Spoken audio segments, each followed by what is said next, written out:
out at their house was if people knew she would be out. As the two women disappeared inside the house, Katy returned to the ironing while considering the mysterious visitors. She was in the habit of chatting to Gloria whenever she went into her shop. Just the previous month, she'd bought a beautiful emerald green chiffon dress for going dancing at Christmas. But Gloria was the kind of woman who was more interested in other people than in talking about herself. Katy did know she had 2 daughters and a son. The daughter who lived in Hastings had 2 small children, and her son was up north somewhere. But as much as she had always wanted to ask about the people who came to her house, she couldn't. She didn't want to admit she spied on Gloria, and besides, it was rude to ask personal things of someone you didn't know well. Katy felt Gloria might be a marriage counsellor. She certainly was easy to confide in. Katy had always hated her red hair, but she had Gloria to thank for telling her it wasn't carroty, but strawberry blonde and very pretty. 2 years ago she had picked out a pale green summer dress and suggested Katy try it on to prove her point. Katy did, and loved it, because suddenly her hair seemed a less brassy colour. She bought that dress, and it had become her favourite, inspiring her to buy other clothes in the same colour. She was so very grateful to Gloria for giving her new confidence in her looks. Just recently, Gloria had also advised her to leave Bexhill. "It's full of old people, and the dullest town in England," she said with a big sigh, waving one hand to the street outside, which seemed to be full of pensioners. "Get off to London. Share a flat with other girls and have some fun. The only blokes you'll meet at the Saturday dance at the Delaware Pavilion will be grease monkeys, labourers and the like. Anyone with any gumption runs off to London these days. That's where it's all happening."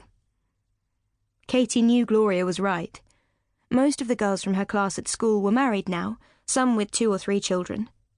They'd all married local boys, got council houses, and their lives were set to be repeats of their parents'.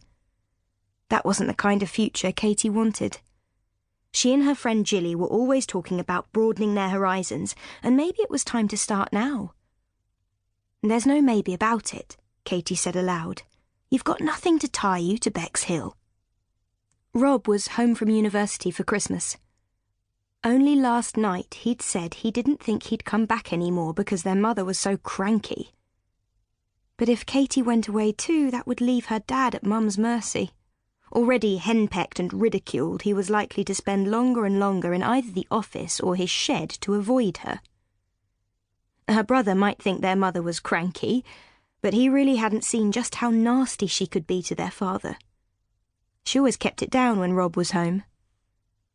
Hearing her mother calling out downstairs, Katy went to the door. "Did you want me, Mum?" she called down the stairs. "Surely you've finished the ironing by now?" Katy moved so she could see her mother. Everything about Hilda Speed was sharp. Her tongue, features, eyes, and her mind, allowing her to miss nothing. Even her body seemed to be all sharp angles. She was too thin. Her knees and elbows were like weapons. Although only in her late 40s, she appeared older because she so rarely laughed or even smiled. "Just doing the last sheet," Katy said. "Why, have you got something else you want me to do?" "No, I was just checking what you were up to." Katy rolled her eyes with irritation. For her entire life, her mother had always liked to keep tabs on her. Coming home from school, running a message, anything outside the house always had an allocated time, and if she wasn't back within 10 minutes of that time, she was questioned. It was as if her mother couldn't bear the thought of her running into a friend or neighbour and stopping for a little chat. "I'll just put the sheets in the airing cupboard and then I'll be down," Katy replied. She finished the last sheet, put the pile of iron things in the airing cupboard, then went to her room. She wanted to put off going downstairs again, so she sat at her dressing table looking at herself in the mirror. Her friend Jilly had always encouraged her to enjoy her pale and interesting look, rather than complain how long it took to achieve even the faintest hint of a tan in summer.